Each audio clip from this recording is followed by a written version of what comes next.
सिंदूरी इश्क भाग 28। लेन देन। प्राक्षी का मुंह बन गया था इस बात से कि इवांस ने उसे नजर उठाकर देखा तक नहीं। तभी इवांस ने प्राक्षी से कहा, अपनी नजरों से ही मेरी जान लेने का इरादा है या फिर अपनी खूबसूरती से ही मुझे मार दोगी। प्राक्षी अपनी हथेली इवांस के मुंह पर रख देती है। इवांस जब उसे अपनी नजर उठाकर देखता है तो प्राक्षी रो रही थी। उसकी आंखों में आंसू थे जो आंखों से बहते हुए उसके गालों पर लुढ़क आए थे। प्राक्षी की आंखों में आंसू देखकर इवांस को अपने दिल में दर्द महसूस हो रहा था। वो अच्छे से प्राक्षी के जज्बातों को समझ पा रहा था कि आखिर प्राक्षी क्यों रो रही है। इवांस ने जो अभी अभी ये बोला था प्राक्षी से कि अपनी खूबसूरती से ही मुझे मार दोगी, बस इसलिए प्राक्षी रो रही थी क्योंकि वो पहले ही अपने पहले पति ध्रुव को खो चुकी है। तो अब वो इवांस को किसी भी कीमत पर खोना नहीं चाहती थी। ऐसा नहीं था कि प्राक्षी को इवांस से प्यार हो गया था, लेकिन जब इवांस ने उसे पूरी रीति रिवाज से पत्नी बना ही लिया था तो बस वो अपने रिश्ते को इवांस के साथ पूरी निष्ठा से निभाना चाहती थी। एक बार वो अपना सुहाग खो चुकी है तो उसमें दोबारा ऐसा सोचने की हिम्मत भी नहीं थी। एक विधवा का जीवन क्या होता है ये प्राक्षी बहुत अच्छे से समझती थी। अगर इवांस और दादाजी ना होते तो शायद अब तक देविका और माधवी उसे राठौड़ मेंशन से कब का बाहर निकाल चुकी होती।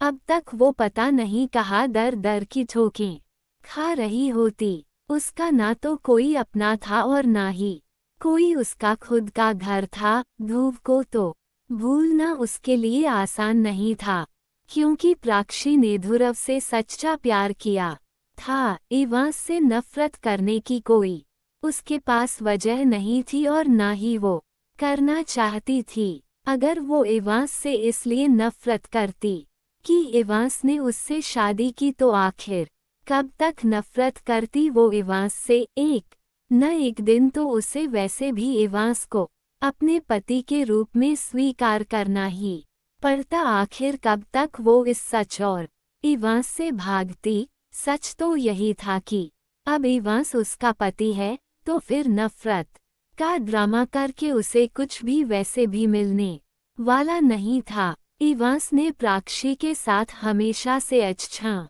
व्यवहार किया था, उसका साथ दिया, अपनी मां के खिलाफ जाकर प्राक्षी से शादी की। हमेशा उसे इवांस ने ही बचाया है, तो फिर क्यों करे वो। इवांस ने नफरत कोई वजह ही नहीं थी उसके पास इवांस से नफरत करने की। इवांस प्राक्षी के आंसू पोंछते हुए बोला, ऐ अगर तुम ऐसे रोओगी तो मैं सच में पागल हो जाऊंगा। मुझे तुम्हारी इन प्यारी सी आंखों में आंसू नहीं पसंद। मुझे कभी कुछ नहीं होगा, सारी जिंदगी तुम्हारे साथ ही रहूंगा। अभी तो मुझे तुम्हारे साथ बहुत सारा रोमांस करना है, फिर तुम्हारे साथ अपने ढेर सारे बेबीज पैदा करने हैं।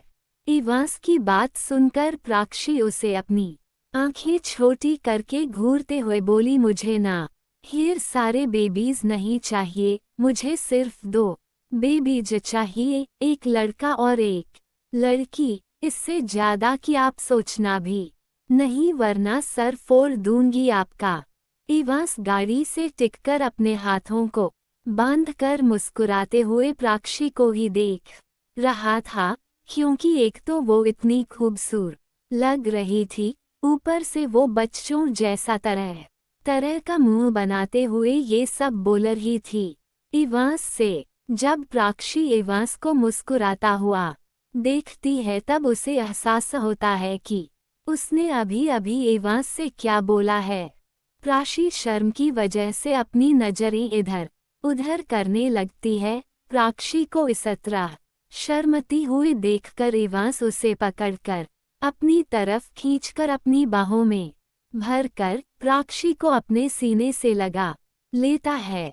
प्राक्षी भी इवांस की पीठ पर अपनी पकड़ कस देती है। इवांस प्राक्षी के सर पर किस करते हुए बोला, मेरे पास शब्द नहीं है तुम्हारी तारीफ करने के लिए। जब से तुम्हें मैंने अपनी बीवी बनाया है तब से तुम मुझे और भी ज्यादा खूबसूरत लगने लगी हो। इवांस की बात सुनकर प्राक्षी के दिल की धड़कन शोर करने लगी थी। इवांस प्राक्षी को खुद से दूर करता है, फिर उसके बालों को खोलकर बोला, प्राक्षु तुम मुझे खुले बालों में कुछ ज्यादा ही खूबसूरत लगती हो। अब चलो, हमें देर हो रही है।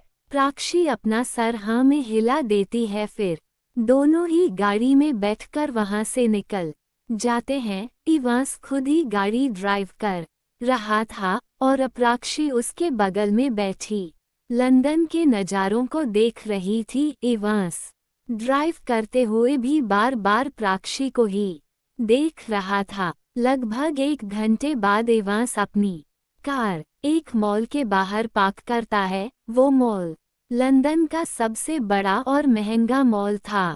प्राक्षी कंफ्यूजन से इवांस को देखकर बोली, हम मॉल क्यों आए हैं? आपने तो बोल था कि हम घूमने जाएंगे।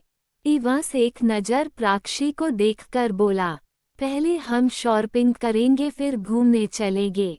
तो चलो बाहर निकलो। फिर दोनों ही गाड़ी के बाहर आते हैं। इवांस प्राक्षी का हॉर्न पकड़कर उसके साथ मॉल के अंदर चला जाता है। प्राक्षी इवांस के साथ इस वक्त मॉल के 5th फ्लोर पर थी। वो पूरा फ्लोर इवांस ने पहले ही खाली करवा दिया था। उस सेक्शन में सिर्फ इवांस और प्राक्षी ही थे। एक फीमेल स्टाफ उन दोनों को सारी ड्रेस दिखा रही थी। तभी इवांस का फोन घंग न उठता है।